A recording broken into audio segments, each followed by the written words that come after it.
Hi friends, welcome to our channel Jyothis kitchen. ഇന്ന് നമുക്ക് easy ആയിട്ടും ഹെൽത്തി ആയിട്ടും ഉള്ള ഒരു റെസിപ്പിയാണ് മഷ്റൂം ബിരിയാണി. മഷ്റൂം എല്ലാവർക്കും ഇഷ്ടപ്പെട്ടതാണ്. ഈ രീതിയിൽ ഉണ്ടാക്കുമ്പം നമുക്ക് വൺ പാർട്ട് കുക്കിംഗ് ആയിട്ടും പെട്ടെന്ന് തന്നെ ഉണ്ടാക്കാം. വെരി ഹെൽത്തിയുമാണ്. എല്ലാവർക്കും ഇഷ്ടപ്പെടുന്ന രീതിയിലുള്ള ഒരു പ്രിപ്പറേഷനാണ്. അത് എങ്ങനെയാണെന്ന് നമുക്ക് നോക്കാം. അതിന് മുമ്പ് ആദ്യമായിട്ടാണ് നിങ്ങൾ ഈ ചാനൽ കാണുന്നതെങ്കിൽ സബ്സ്ക്രൈബ് ചെയ്യാനും അടുത്തുള്ള ബെല്ലൈക്കൻ ക്ലിക്ക് ചെയ്ത് ആൾ എന്നുള്ളൊരു ഓപ്ഷൻ ക്ലിക്ക് ചെയ്യാനും മറക്കണ്ട. വരൂ വീഡിയോയിലേക്ക് പോകാം. മഷ്റൂം ഞാൻ ഒരു പാക്കറ്റ് എടുത്തിട്ടുണ്ട്.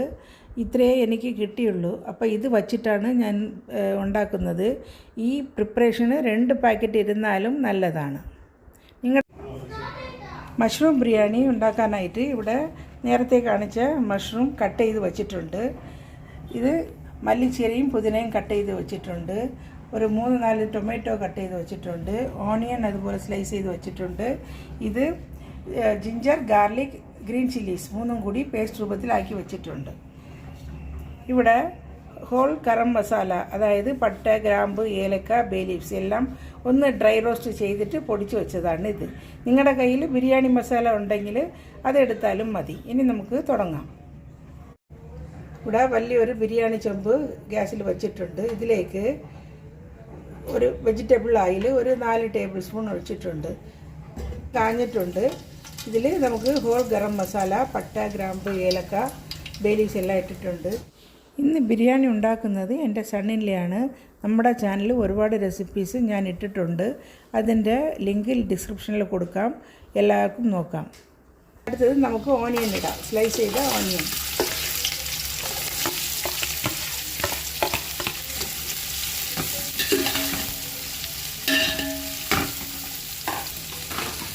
ഓണിയൻ നല്ല ചുവക്കുന്നത് വരെ നമുക്കൊന്ന് ഫ്രൈ ചെയ്തെടുക്കാം. കുറച്ച് ഉപ്പ് കൂടിയിട്ട് വതക്കുമ്പം നമുക്ക് പെട്ടെന്ന് അത് ബ്രൗണായി കിട്ടും. ഇവിടെ ജീരകശാല റൈസ് 4 കപ്പ് എടുത്തിട്ടുണ്ട്. ഇത് ഒരു അരമണിക്കൂർ വെള്ളത്തിൽ കഴുകിയിട്ട് വെള്ളത്തിൽ കുതിർത്ത് വെച്ചതാണ്. ഈ സമയം നമുക്ക് പൗഡർ ഐറ്റംസ് ഇടാം. 2 ടീസ്പൂൺ കാശ്മീരി ചില്ലിയും 1 ടേബിൾ സ്പൂൺ മല്ലി പൗഡറുമാണ് ഇടേണ്ടത്. മല്ലിപ്പൊടി ഇടുമ്പോൾ ഞാൻ എടുക്കാൻ വിട്ടുപോയി. പൊടി ഐറ്റംസ് നല്ലതുപോലെ വഴങ്ങിയ ശേഷം നമുക്ക് നമ്മൾ ചതച്ച് വെച്ച ഗ്രീൻ ചില്ലി, ജിഞ്ചർ, ഗാർലിക് പേസ്റ്റും കൂടിയിട്ട് നല്ലതുപോലെ ഒന്ന് വഴച്ചെടുക്കാം.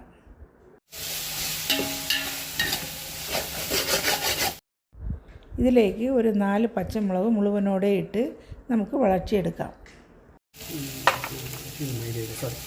ഇനി നമുക്ക് മല്ലിച്ചീരയും പുതിനയും കൂടി ചേർത്ത് വഴറ്റാം.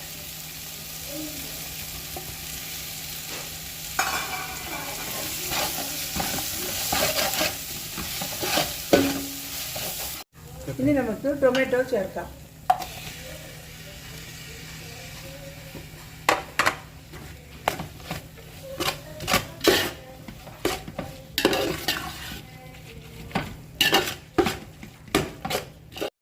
ഇനി ഇതിലേക്ക് കേർഡ് ആഡ് ചെയ്യാം. ഒരു 1/2 കപ്പ് കേർഡ് ആഡ് ചെയ്തിട്ടുണ്ട്. ഈ ബിരിയാണിയിൽ നമ്മൾ ആദ്യം നെയ്യൊന്നും ഒഴിച്ചിട്ടില്ല. ഇത് നമ്മൾ അവസാനമായിട്ടാണ് നെയ്യ് ഒഴിക്കുന്നത്. നല്ല എണ്ണ തെളിഞ്ഞ് വരുമ്പോൾ നമുക്ക് മഷ്റൂം ചേർക്കാം. ഇത് കട്ട് ചെയ്ത് വെച്ച മഷ്റൂം ചേർക്കാം. മഷ്റൂം ഇട്ടിട്ട് ഒരു 2 മിനിറ്റ് വഴറ്റിയാൽ മതി. പെട്ടെന്ന് വേവുന്ന സാധനം ആയതുകൊണ്ട് നമുക്ക് വഴറ്റിയിട്ട് ഉടൻ തന്നെ നമുക്ക് വെള്ളം ചേർക്കാം.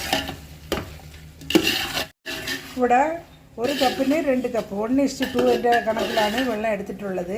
നമ്മൾ പാത്രത്തിൽ വെച്ചിട്ടാണല്ലോ ഇത് ഉണ്ടാക്കുന്നത്. അപ്പോൾ അതിന് 1:2 ആണ് വെള്ളം എടുക്കേണ്ടത്. ഇനി ഇതിലേക്ക് നമ്മൾ വറുത്ത് പൊടിച്ച് വെച്ച ഗരം മസാല കൂടി ഇട്ടിട്ട് നല്ലതുപോലെ വഴറ്റിയിട്ട് നമുക്ക് വെള്ളം ചേർക്കാം. ഇനി വെള്ളം ചേർത്തിട്ട് നല്ലതുപോലെ തിളയ്ക്കും. ഇപ്പോൾ 4 കപ്പ് റൈസിന് 8 കപ്പ് വെള്ളം എടുത്തിട്ടുണ്ട്. നല്ലതുപോലെ തിളയ്ക്കാം.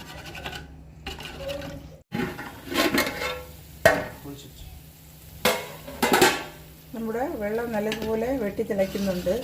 ഇനി നമുക്ക് റൈസ് ചേർക്കാം. ഈ സമയം നമുക്ക് സാൾട്ട് ഒന്ന് ടെസ്റ്റ് ചെയ്തിട്ട് ആവശ്യമാണെങ്കിൽ ആഡ് ചെയ്ത് കൊടുക്കാം. സാൾട്ട് കുറച്ച് നമുക്ക് തൂക്കലായിട്ട് മിന്നിട്ട് നിൽക്കണം. ഇപ്പോൾ നമുക്ക് റൈസ് ചേർക്കാം. ഇത് അരമണിക്കൂർ കഴുകിയിട്ട് വെള്ളത്തിലിട്ട് കുതിർത്ത് വെച്ചതാണ്. 4 കപ്പ് റൈസാണ്.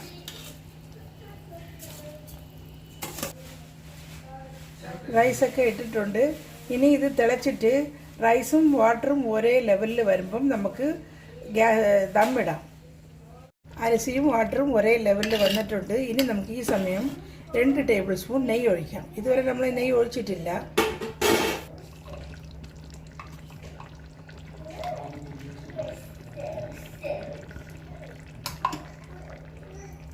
നെയ്യ് ഒഴിച്ചിട്ട് നമുക്ക് മിക്സ് ചെയ്തിട്ട് നമുക്ക് ദമ്മിടാം. ലൈറ്റായിട്ട് മിക്സ് ചെയ്ത് കൊടുത്താൽ മതി, അരിഞ്ഞ് ഉടയാതെ. നമ്മൾ ദമ്മിടാൻ വെച്ചിട്ട് അരമണിക്കൂറായി. ഇനി നമുക്ക് ഓപ്പൺ ചെയ്യാം. നമ്മുടെ മഷ്റൂം ബിരിയാണി റെഡിയായി. ഇത് നല്ല മണമും ഗുണമും ടേസ്റ്റുമുള്ള ഒരു ബിരിയാണിയാണ്. എല്ലാവരും ഇതൊന്ന് ട്രൈ ചെയ്ത് നോക്കണം. പെട്ടെന്ന് തന്നെ നമുക്ക് ഉണ്ടാക്കാൻ പറ്റിയ ഒരു റെസിപ്പിയാണ്. എല്ലാവരും ഇത് ട്രൈ ചെയ്ത് നോക്കിയിട്ട് ഇഷ്ടപ്പെട്ടാൽ ലൈക്ക് ചെയ്യുക, നിങ്ങളുടെ ഫീഡ്ബാക്കൊക്കെ അറിയിക്കുക, നിങ്ങളുടെ ഫാമിലിക്കും ഫ്രണ്ട്സിനും ഷെയർ ചെയ്യുക. ആദ്യമായിട്ട് ജ്യോതിസ് കിച്ചൻ കാണുന്നവർ സബ്സ്ക്രൈബ് ചെയ്തിട്ട് അടുത്തുള്ള ബെല്ലൈക്കനെയും ക്ലിക്ക് ചെയ്ത് ആൽ എന്നുള്ളൊരു ഓപ്ഷനും ക്ലിക്ക് ചെയ്യാൻ മറക്കണ്ട. എന്നാലേ ഞാനിടുന്ന പുതിയ പുതിയ റെസിപ്പീസും റിവ്യൂസും ബ്ലോഗ്സുമെല്ലാം നിങ്ങൾക്ക് ഉടനുടൻ കിട്ടും. Thanks for watching.